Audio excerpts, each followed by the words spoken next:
Hey everybody, I'm Will. I'm Brad. We are making a podcast. Yeah. Wait. Yeah, I guess that is what's going on here. There's microphones. There's a thing. There's cables all over this table. Yeah, This must be a podcast. I jokingly said we're making a tech podcast. Yes. It's not a games podcast. It's not a VR podcast. No.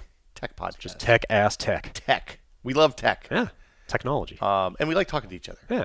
Which is a perfectly good reason to make a podcast. It turns out a lot of the time that we spend talking to each other is about technology. It is. Over the years, we've had many conversations in Slack and in Discord and in text and in all the other things about all of the business. Every time we get together to do other stuff, it just ends up derailing into, hey, what do you know about DirectX 12? Hey, what's the deal with... What's up with... I got an Android Echo for the car, an Amazon Echo for the car the other day. Ooh. It's bad. Ooh, I don't even want one of those in the home. So my car, much less following me around. Really? Are you one of those guys? Yeah, I'm that guy. I didn't know that about you. How many stories do you need about corporations listening to people's recordings? I just assume they're always listening all the time. I've given up. Honestly though, with the kid, when she couldn't do computing stuff, when she couldn't use like a phone or anything, it was nice because she could turn on the lights in the house with that. She talks to Alexa. I can see how that could be good and bad. I mean, I feel like I'm probably doing a disservice to her, but also it's very convenient. Sure.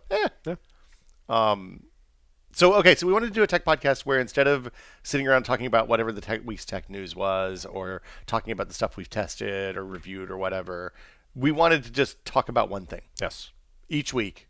Which, again, is all we would do when we hung out anyway. Yeah. So it was just kind of why not do this with a microphone? Massive multi-day conversations in Discord and other different places we've talked over the years. I guess AIM probably is where we started. Maybe, yeah. Would have been. I still sign into AIM. It's gone. Well, you can't sign into AIM right. anymore. I'm sorry. I have a multi-service client that I still sign into, but I use Pigeon on OS X. I'm learning all sorts of horrible things about you, Brad. At this point, I think it only signs into Google Chat, so I don't know why I still have it. I think I've disabled or deprecated every other service. So in that client, the only things that I get Google Chats from now are porn bots and Joey. Really? Yeah. Huh. Joey still uses Google Chat. I know most of the people I know still use it, I think. Everybody's moved to Discord for me. Yeah. For okay, sure. Yes. For goofs. Yeah. So we wanted to talk about one topic every week, and I thought this is the episode 0. This is when we're going to put up to start the feed so that iTunes knows we have a podcast and that we're real before we do the actual first episode. God, it sounds terrifying when you put it like that. But no, it's fine. Don't think about it too much. You're going to be fine. Feeling of vertigo setting. Well, but we were talking the other day about how much USB sucks because I've had problems over the last year getting USB 3 stuff working with VR hardware, which shouldn't be hard, but it's always a pain in the ass. Yeah. And you were saying you had some problems earlier this weekend with USB. Yes. But compared to the way it used to be, USB is very good. Oh my God. Plug and play, it turns out. This came up during a conversation recently that it occurred to me that everything I appreciate in a positive way about tech now is filtered through the lens of how bad it all used to be. I mean, for all of its faults, the janky plug and play future that we live in now is still so much better than the way things were 20 years ago.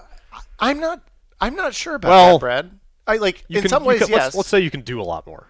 When it works, it's definitely better. Yeah. But when it doesn't work, it is. Let's say you're maybe less empowered to fix it. I mean, it used to be that we had the tools. We were talking about modem strings a while ago. So, you got your first modem. What was that experience like? We got a 14.4. I think it was a Zoom. Man, that's a good modem. How many? We're using a Zoom recorder here in front of us, but I think this was Zoom with an X. It's XOOM. Yeah, they got bought by US Robotics. US Robotics. Was it US Robotics? US Robotics got bought by 3Com, I think. I used to want a US Robotics modem so bad. Oh, yeah, those were hardware modems. They seemed like they were like the gold standard. Yeah, you didn't want a modem that ran the software on CPU. You wanted the modem that ran that had a chip that did the modeming. I doubt this Zoom modem was such a modem. No, they were all soft modems. I remember distinctly. I'm pretty sure it was a Friday. Yeah. That we went and got a 14.4 Zoom modem at Walmart. Yeah. And I can't tell you how many days it was before I actually successfully dialed a BBS with it. But it was definitely not the day we bought it because I didn't know how to write an init string. And you had to, if you didn't have an init string in the manual that came with the modem. And you didn't know someone, right? And you couldn't call the BBC up and be like, "Hey, man, how do I work this modem?" Yeah, it's not like you could go on the internet and look up how to There was no internet. Yeah. Yeah. Like, how did you figure it out? I don't remember. I might have talked to a friend who already had a modem, I think. Okay. The old tin can method. Yeah. Calling around town. Hey, man. Well, so there was a screwdriver shop in my town that I didn't find out about until... Okay, if you don't know what a screwdriver shop was, in the old days, a screwdriver shop was a place where the electronics nerds hung out and sold computer shit. I was envisioning literally a hardware store with nothing but screwdrivers. No. So it was... I think they were called... bits are there? They were called screwdriver shops, I think, because people built PCs there. Okay. Like, it was like you'd take a screwdriver and you'd have cases and CPUs and motherboards and all that stuff. You could build a generic PC. And the place that I had was, I think, called Shields Electronics. It was on Main Street in Bristol, Tennessee. State Street, sorry. We didn't have a Main Street. And it was a bunch of old radio guys, like ham ops, I'm sure. Graybeards? A lot of graybeards. My favorite. Like real fucking Richard Stallman looking motherfuckers. That's great. And I used to... are we cursing on this podcast? Sure. Yeah, okay. Sure. It's gonna be so hard not to digress constantly during this thing. Look, I used to cut the grass for a neighbor who was a ham radio enthusiast and also like a communications guy on a battleship in the Pacific. Of course, during the war. Of course he was. He was the best. But yeah, so they were in that place, and when you had weird computer questions, usually you could ask them, and if they didn't know someone, then they would log into the BBS and ask someone who did know the answer. That's great. And one of the 4 people who could be signed in at a time might have the answer, or they'd post it on, or like, you could just board. wait for a couple days. So the funny thing about that whole process was I didn't know about any of that stuff until maybe I was a sophomore in college, probably. Like, I didn't find out about that stuff until much later. What stuff? Like the screwdriver shop. Like you, my first computer, I went to Walmart the day after Christmas with my dad and my mom and my sister, and they had Wang 386s on sale. Wait, Wang made x86 Wang machines? made X. Yeah, so I thought Wang was its own thing. So Wang. So when I was an intern on Capitol Hill that same summer, It's a politics podcast too. Working in my Congress critter's office, he had a Wang mini computer, which was a timeshare terminal machine. It wasn't like a VAX, or it didn't have it had dumb terminals, but it was basically like a giant word processing spreadsheet machine that had 4 monitors and keyboards attached to it. Okay. So 4 people could kind of work on it at the same time. We used it to do mail merges, to send form letters back to constituents who had cared enough about some issue to write in. It was not a good computer. But anyway, back when Congress people interfaced with constituents. Oh, they interface. Anyway, so we bought a Wang. We looked at the 2 PCs there. There was a 486 DX with no CD-ROM drive. I figured you were ahead of me by a number of years, but our first family computer was also a 486. Well, so we're in the kind of the same ballpark. I think we had an 8088, an XT, whatever, an IBM XT like clone. the original PC. We had gotten a hand-me-down one of those that I got when I was probably a junior in high school, that I played M1 Tank Platoon and Wolfpack and games. I mostly played games on it. We didn't have a printer, so I couldn't write papers on it. And then, that Wang was the first real Windows computer that I had. And we ended up getting the 386 SX, no math coprocessor, because it had a CD-ROM drive. So it was MPC-1 compatible. Wow. But no sound card. MPC was a consortium kind of label, right? I think it was a Microsoft thing, but it was a Microsoft. It was basically a kind of a minimum spec sort of thing, right? Of hey, this machine meets this. You can use criteria Encarta on this, or it probably wasn't even Encarta at that point. It was probably the other one, the other encyclopedia on a disc. But yeah, we got the one with the encyclopedia on the disc, thinking that was going to be much better, and not getting the 486 really pained me when Doom came out. Yeah, it was bad. Yeah. So yeah, that was for me. I took that computer to college. Okay. And this was what, 93? Summer of 93. I was part of the Eternal Summer. I was the first class that was. It's funny. This is why we're in a weird place. You and I both grew up, I bet, in similar houses. We had, until the NES came into the house, the most technologically impressive thing in the house was a microwave oven. Okay, probably. That's probably about right. We had a 2600. We had a TI-99 4A actually that got used mostly as a game console and occasionally as a place to type basic programs in. What was that? That's not a handheld, is it? No. TI-99 4A was it was the same era as a 2600 it's like a shitty. It's like a shitty Commodore. Okay, so it was like a computer that hooks up to a TV. It was a computer that had a cartridge slot and a keyboard. Okay. And you could also get software on tape, so you like on cassette tapes, and you plug in a tape player into an audio line in, and it would make the modem noises across the tape. It was really cool. We had an early camcorder that hooked up to a VCR that was two separate units. Oh yeah, we had a 2-unit VCR. I can't for a remember while. So one unit had the actual tape deck that you put the VHS tape into, and I can't remember what the other unit must have had. That's where the clock was, and that must have been where. I bet they did that to keep noise from the motors away from the video signal. Maybe. I don't know. We had the same thing. Literally distinct units that hooked up to each other. And it wasn't like they were any smaller or anything. No, they were both. They were both the size of what later became a single VHS. And also, the camcorder, basically the half of the VCR that had the tape deck in it had a shoulder strap, because that's what recorded the. What, you carried that with you? Signal, yeah. So my dad literally had a full-size VCR on a shoulder strap hanging from his shoulder, hooked up to the camcorder. Kids these days capturing the video. But it was worth it. My parents got all those VHS tapes digitized and transferred to DVD. Oh, that's awesome. Do you have them? Can we watch old Brad home movies? I've got it all archived here. Oh, this sounds amazing. I'm intending to, because of course they recorded my sister's dance recital from spring '83, and then here's Christmas '86 right after. You know what I mean? Just a mishmash of whatever on every tape. So I've been meaning to go through and cut all that stuff up and put it on a Plex server, so my family check it up on a private YouTube account or something. My family can stream that stuff whenever they want. But anyway, so yeah. That first computer, though, I took it to college. I got a Vax account right when I signed in. It came with my student orientation stuff. Vax was DC's, I think. It was basically... Is it VACS? VAX. VAX. So you could either... It was basically a shell account to a mainframe-y kind of big centrally shared time-sliced computer. Okay.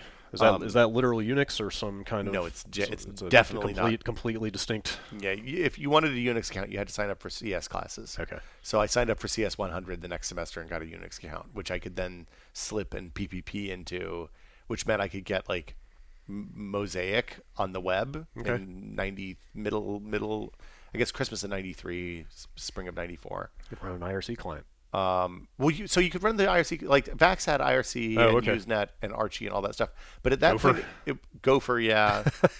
I love old defunct protocols. Oh man, and they all had acronyms too. Probably Gopher. Anyway, probably, and also they dragged each other with their acronyms. Gopher's acronym was probably Gopher is not Archie or something like that.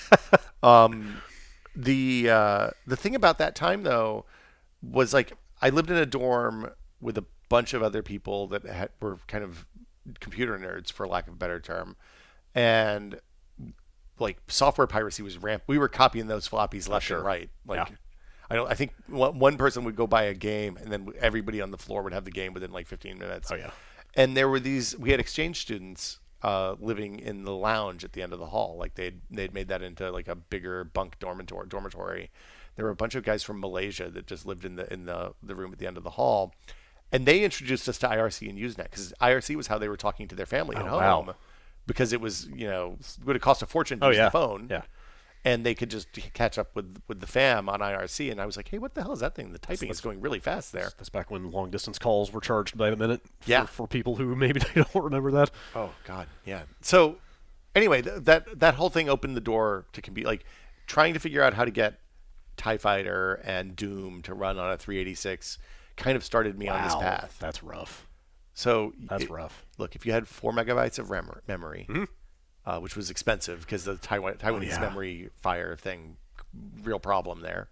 But if you had 4 megs of memory, you could run Windows 3.1 and turn on the 386 enhanced mode emulator. That's right. And you could play Doom in a postage-stamp sized window on your Windows desktop. Yeah.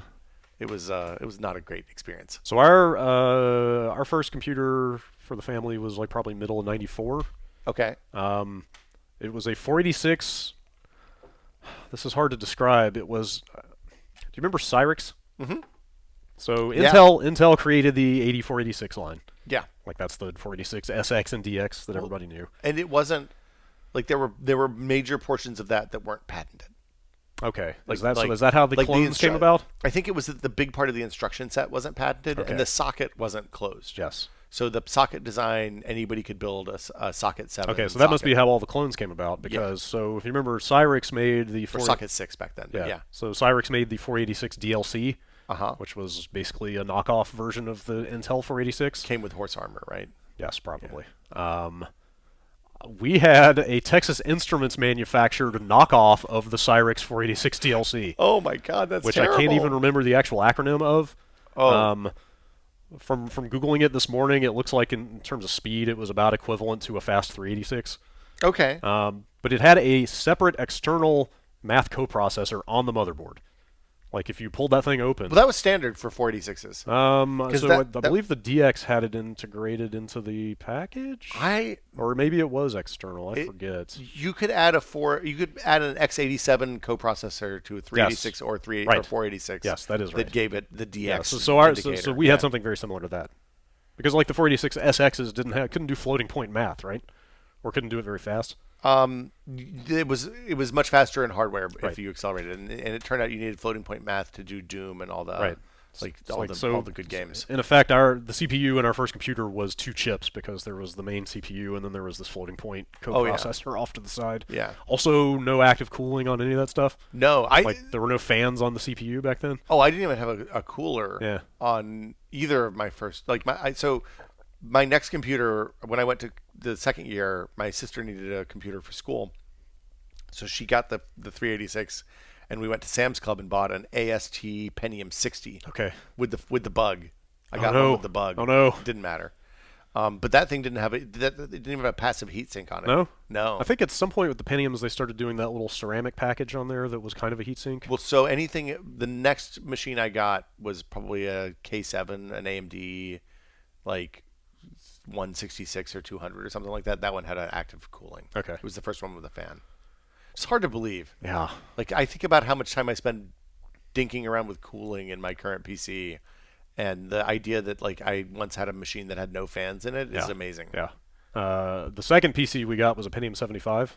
That was a good computer. It was not bad. Yeah. Which the guy at the computer store, which was just a little local mom and pop store, showed me how to overclock.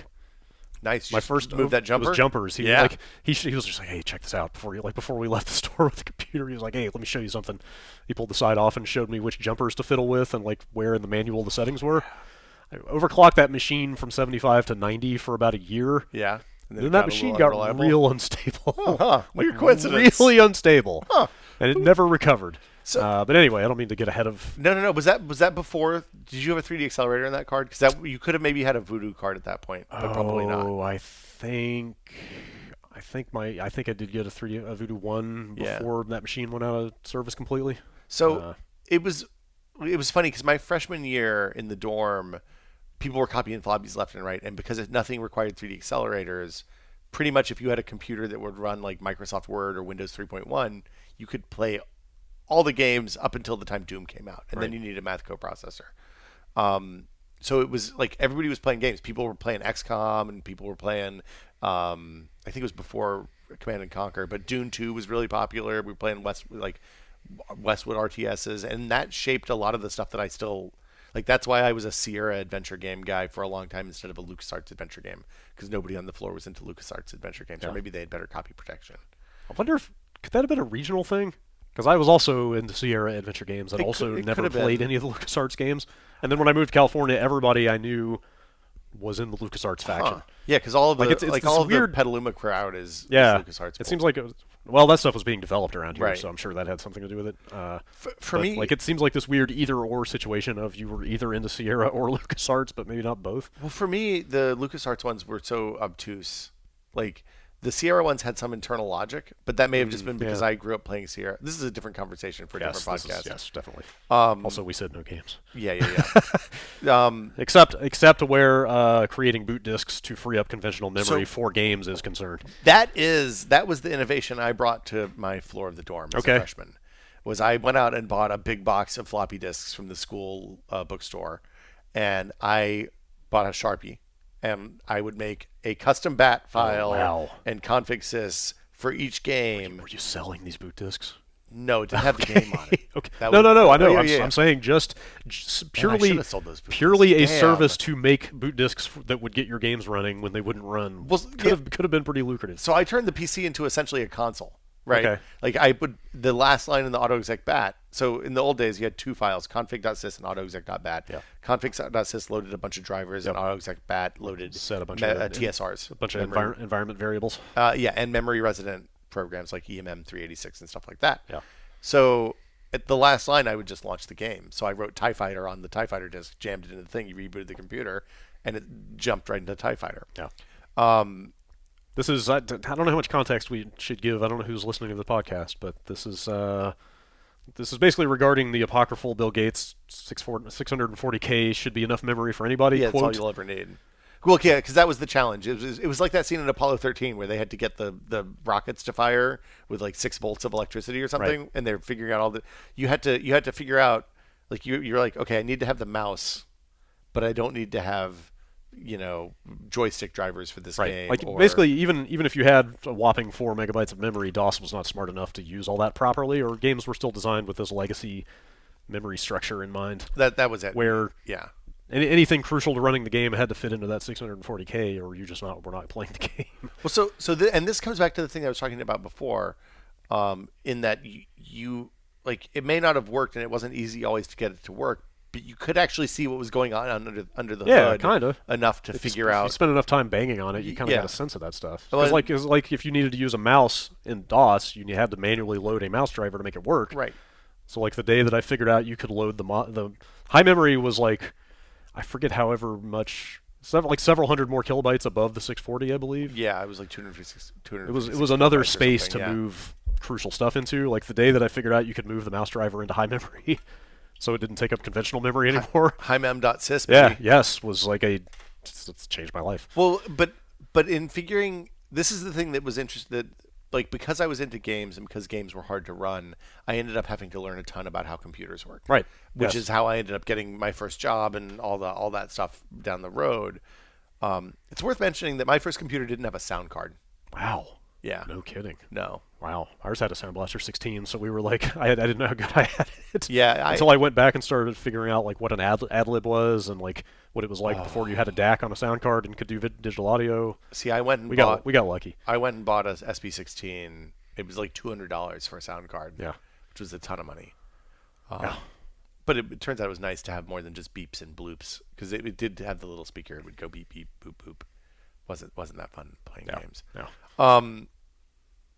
So Windows 95 came out. Yeah. Midway through the time that I had that Pentium 60, which I assume about the same time for you. Did you wait in line for it? Do you remember? Do you remember what a big deal it was? Oh, dude, yes. Yeah. Like it dominated the media for like the whole entire week that it came out. August of 1995. They bought that Rolling Stones song. Yeah. They paid Brian Eno more money than anybody's ever gotten paid to make a jingle before. To make a startup sound. We mail ordered a copy, so it was there on release day. Nice. And this is what a gigantic nerd I was. I remember getting off the bus and like basically running home. I was so excited about having a real desktop and like. It was the first time I waited for the UPS guy. Yeah. I was sitting there. I was like, and I was dumb because I was buying like God, I don't even remember what the magazines were at the time. Like different Windows magazines, reading about like probably PC World and like PC computing and preview stuff builds like that. of Chicago. Oh yeah. And stuff like Chicago. fawning over the screenshots. Look, it has a button in the lower left-hand corner. Right. You can actually drag files around. Yeah, there was no. It used to be that the desktop was just a place that the things that were running in the background lived. Yeah, like Windows 3.1 was such a god-awful interface. It wasn't great. So we did that. I got Windows, and I bought a box that had Netscape Navigator in it at the same time because I didn't realize that I could just go download Netscape Navigator. Yeah. It was like that was. I think the box that had like WinSock and all the shit that you didn't need anymore for Windows 95. Yeah. Probably cost more than Windows 95 actually did. I believe it. Seems right. It was a real gross opportunity taken by whichever company sold me that. Yeah. But yeah, that's like the companies that used to package up user-made Doom levels and sell them in Walmart. And those were good. Yeah. I like the Sam's company. You could get a box. You could get a book that told you how to make Doom levels, kind of, and also had like 600 Doom levels on it, including sometimes like the 20th Century Fox.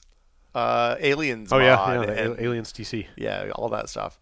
It wasn't actually made by 20th Century Fox. It was made by some people that then got foxed. Yes, I believe that is the origin of the term foxed. Yeah. I don't know what the next threat is. Oh, first PC you built. So that would have been that was a Pentium 200. So yeah, the 3D effects happened during or graphics cards. I mean, real 3D. I mean, there were 3D accelerators is technically what they were called back then. There were things that claimed to be 3D accelerators before the Voodoo 1 card. Yes, and there were some that actually were like the rendition Verite, and some of those came out a little bit before, but like didn't have any. Like they were missing some key features or whatever. The reason that you emphasize 3D accelerator is because you already had a 2D only graphics card in your computer, and the 3D accelerator was a separate card that you put in, and you basically, hooked them together with an analog video cable. Well, in a lot of cases, like the rendition cards were great, okay 3D accelerators, but the 2D side was kind of slow. Mm-hmm. So if you had like a really fast Matrox Millennium card or something like that for 2D, which it's funny to think about the idea of a 2D card being fast. Yeah. I think that's what I put in that Pentium 200. I think it was a Matrox Millennium and I used the same Voodoo 1 that I already had. Yeah, the thing the Millennium was nice for was like Photoshop and stuff, because you could move the windows around and see the images inside the window when you were moving them. Yes. But then you had to, so basically you ran a cable from the back of the 2D card into the 3D card. A big fat VGA cable. And then the VGA cable out from the 3D card to the monitor. But the 3D card introduced a bunch of interference or noise. A little bit. Like, at least on mine, the one I had, really? It degraded the nice, clean image that the Millennium was putting out. Made it look like crap. See, I think I was on a shitty S3 card, so I probably didn't notice. Didn't notice, sure. The thing that was weird, so I put the first machine I put the graphics accelerator in was that Pentium 60. Okay. And I was able to play, Mech Warrior and Quake when GL Quake came out, stuff like that. But it became clear that it was like really struggling to do. What was it, 640 by 480? I guess at that time. Yeah. What was the resolution? Yes. And it was a weird like. That whole process was weird because like you couldn't do windowed 3D apps. Yeah. You had to be full screen only for the Voodoo card to work. And I think you would hear a little click when the signal changed. It kind of chunked over. Yeah, I think that was the monitor, maybe because it might have been the monitor changing resolution. Maybe you're right. But yeah, it was a weird time, and then that started. From there, I was like, I need a faster computer, but I don't want to pay Gateway or Dell or somebody to send me one. So that's when I discovered the screwdriver shop. Yes. And I went to the one in Knoxville, which I can't remember what it was called, but when I was in school, and I discovered Boot Magazine there. Like all of that stuff came out of going to those screwdriver shops, looking for local.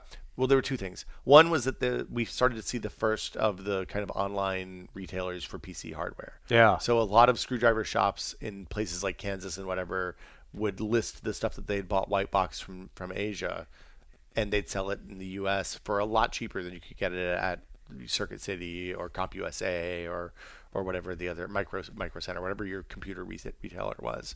So you could buy like memory straight from Taiwan and hard drives straight from Southeast Asia. Yeah, that's pretty much how I was getting the parts too. Yeah. For that first machine. Well, and because like if I was buying a hard drive, I didn't need the brackets and stuff to put in a 5 1/4 inch slot. So I was just like I knew where it was going. It's OEM hardware basically. Yeah. I think that's how it was described back then. Right? Yeah. Like if you bought the OEM thing, it was just a featureless brown cardboard box. No cables. Like I guess you got a manual. Usually in some not. cases, maybe not a even piece a manual. of paper. Yeah. Screws. Sometimes you'd get screws. Literally it was the parts they sent to builders. Yeah. Who built machines and sold them. Well, that's what these screwdriver shops were. These were people like if you had a small business and you wanted 5 computers and you didn't want to call Dell, right? Then you called these guys. These guys would do it for you. I think I was getting all that stuff through the mail. I don't think we had a local source. So I would get the small stuff through the mail because it was cheaper, and then the local place I would go and get cases and monitors because they were bigger. And I ended up paying for a lot of college by building computers for people. Wow. Like I did that first one, which was one of the most terrifying experiences of my life, right? Like I spent $1,000 from some sketchy places. It was the first time I ever put a credit card in on the internet, probably. Yeah, sure. And that was terrifying because it was probably not even encrypted back then, if I have to think about it.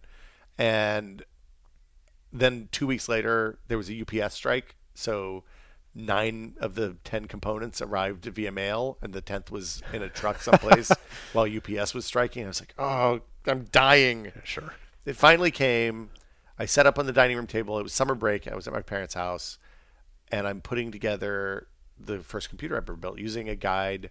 There was a guide in an early boot magazine that I'd bought at the screwdriver shop, and there was a thing on Tom's Hardware, and those were the two places like that. That was how I learned how to build a computer, was by reading just text descriptions of how to put this shit together and looking at pictures in boot magazine. Do you remember what year that was? It would have been summer of '94, probably. Oh wow, yeah, well, that's way earlier than me. Oh really? Yeah, I think '97 is when I built that Pentium 200. Oh no, you would have built. It would have been way earlier than that. Sure? The Pentium 200 would have been 94, 95, unless it was. No, 94 is when we got that 486. Oh, you know what? You're right. 94. It would have been summer of 95 or 96. Okay. Yeah, because summer of 94. Summer of '94 is when I got the Pentium 60. Right. And then that lasted until the next year. I lived off campus, and I replaced that computer midway through that year. Okay. It sounds like I was about a year and a half behind, Maybe a little bit the behind. curve Yeah. of what you were on. But I mean, in terms of CPUs and stuff. Well, so I built that PC during summer break, and then I started selling. I started, those pieces of paper that you stick on phone poles with the need a computer, call blah blah blah. Yeah. And I put those on phone poles all around Knoxville. Man, I was not entrepreneurial enough. Well, I didn't. I was mostly doing manual labor for money back then. Well, so it wasn't that I was entrepreneurial. I just wanted to get new video cards as fast Oh as yeah, they were sure. coming out. Sure. So I would dump the old one into the PC I sold somebody. And But I bought my Nintendo 64 by helping my neighbor, the ham radio operator. I helped him blacktop his driveway over 3 days. Oh my God, that's yeah. Like I was an idiot. That is incredibly hard work. I ruined a pair of sneakers doing it. Like Yeah. I was mowing yards and doing stuff like that for cash. I should have been using my burgeoning computer skills, but oh well. Well, so I ended up running networks at night. Really? All through college. Wow. Yeah, like Okay, so you're in a networking environment when you're at college already, so you're kind of absorbing stuff like this. Well, no, we were all modems. We were all dial-ins at college. Really? Yeah. Okay, they didn't have network. At my school. context for that is like when Doom first came out, and the best I could do once I got that stupid Zoom modem working was play one-on-one against my friend across town. So I wasn't have to make a long-distance call. Yeah. But I remember reading. You remember all Dwango. Yeah, well, not just that, but you remember the stories about like half the networks, the IPX networks at the banks across the country crashed the day after the Doom shareware came out. Because everybody was playing Doom on their corporate or university networks. My roommate, when I was a freshman in college, worked in the computer lab in the basement of our dorm. That was his work study. And we went down the day the Doom shareware came out and loaded it up after the lab closed at midnight. And he got in huge fucking trouble because we flooded the entire IPX network of the university playing Doom. So I bring that up just to say that I always viewed local networking stuff like that from afar, like through the lens of computer magazines and like the little bit I could read about on like BBSs and stuff. But like, if you were just at home with a computer, you had no access to like real networking. Well, and network cards were expensive. Yeah, and incredibly baffling. Yeah, so like people don't understand like what the pre-DHCP era was like, even once you could get on the internet for setting up network stuff. So I learned about that stuff because my dad went from being a complete Luddite, like I don't need a computer, like he was a sales guy for his own business, right? And he was against computers, and then I showed him a copy of ACT that somebody had pirated from a BBS probably, and I was like, hey, you should check this out. This seems like it'd be useful. And he started using it in DOS with no mouse. I was like, this is amazing. Like it tells me when to call people to ping them to say, hey, I want to check back up with you and see if you want to buy some more stuff. And it was a huge benefit for his business. Then he hired a couple more salespeople, and they were all working on their own separate ACT instances, and one of them quit. And he was like, well, shit, I want his contacts now because it's my business. And he was like, can we just do a network? So I set up a Windows 3.1 network using 10BASE-T, the coax cable, and barrel connectors through the office. Jeez, and that's how I learned. So I learned how to do that. That is old school. Probably the summer. That would have probably been the summer of '95. So that's straight up pre-TCP/IP, right? Like was that some kind of what protocols are we talking about? So we used NetWare and IPX for that because we had a little NetWare server. NetWare was kind of like the FreeNAS of the day. It was basically just a bucket you could dump files in. And you could run stuff on it, but we didn't. So we saved the ACT database on there because if you save the ACT database on there, multiple people could work on it at the same time, which was nice. So we merged everybody together, put it all connected. And then I went back to school between my sophomore and junior years and started calling local businesses and being like, hey, would you like a network? And they all wanted networks. They had no idea why they wanted networks. But I would set up a local network. I would share their dial-up connection across all the computers, so it was incredibly even slower. And they all had internet access. Man, it was really good. Sounds lucrative. I made a bunch of money doing that. It was good. But my grades went into the toilet. Like I was getting good grades before, and then I was suddenly like staying up until 3 o'clock in the morning installing networking cables everywhere. And turns out that's bad for your. I didn't go to class very much. And also Quake World, GL Quake World came out, which was not a great thing for my productivity at school. Sure, I can identify. Yeah, and that's pretty much it. Like that I did that stuff all through college, and then wrote a nasty letter to the guy who started Ars Technica about his BOS coverage. BOS? Do you know what BOS? Oh, BOS was, Next. Oh, like BE. BE. Yes, I thought you meant acronym BOS. No, BOS. Oh, yeah, no, I totally remember. I don't know where this podcast is going, but I was reading an article on, I think it was on Ars, actually, about, we're basically right around the 50th anniversary of the founding of Unix. Or the original development at Bell Labs. The guy, I read the story about. I read that the other day. He sent his wife and his kid off on a 2-week vacation. He literally wrote the Unix, like the kernel, I think the file system, and like one other thing, each in 1 week increments. He gave himself a week to write the kernel, like a week to write the file manager, and he did it. I think that was Ken Thompson. Yeah, and like Dennis Ritchie was there, like defining the C language at the same time. Like bananas. Anyway, I got deep into the comments, and first of all, the comments on ours are like pretty deep well of experience. I would say the last good comments on the internet. Yeah, maybe? There's a lot of graybeards there. Like people talking about working on, I don't know, like Deck 10s and stuff like that. But yep, that sounds right. Anyway, I bring that up because there were people in there talking about, because like the premise of the article was like, hey, here are the beginning days of the operating system that in a lot of meaningful ways underpins like every smartphone on the planet and every MacBook out there, and that Steve, Bill Gates was mimicking when he was writing DOS, right? But so like the gist of some of these comments was like, and this is how I learned about what Google Fuchsia is, which I hadn't heard of before. Fuchsia is basically a brand new OS, like that they're architecting from the ground up. Oh, is this to replace the Linux core and Android? To replace. Okay. It's thought to be the replacement for Android, but it seems so skunkworks right now that nobody seems to know exactly what it is. Presumably, it solves all the problems that we realized are problems over the last 30 years. But like kind of the gist of a lot of the comments was like, hey, are we ever going to move to anything that is not sort of at its core based on Unix? And people were talking about like BOS was a flop, because that was an attempt at that. Like Symbian didn't catch on, and that was another attempt at that. And like Fuchsia is, like, point being, this common Unix kind of foundation has been with us for decades, and people have tried to replace it with stuff like B. And they've never quite done it. I mean, just to be clear, if Steve Jobs hadn't gone back to Apple and took Next with him, probably Apple would have bought B, and Jean-Louis Gasset would have ended up being the new Steve Jobs. And then there would be no Apple anymore. And Apple would have gone away, almost certainly as a result. Yeah. But I mean, B in the... I used to be fascinated by B boxes. Oh my God, I used to for a while, I had a weird fetish for non-Windows operating systems back in that time. Everybody does when they're in their mid-20s. We're all. So like I downloaded Slackware over a modem and installed that on that Pentium 75 at one point. I don't think I ever got my OS2? No, I was about to say I don't think I ever got my hands on a copy of OS2, but I'd certainly tried or thought about it. One of the guys across the hall from me when I was a freshman had an OS2 computer, and I got to play with that enough to be like, oh no, I don't want anything to do with this. This is a disaster. Glad I'd saved my time.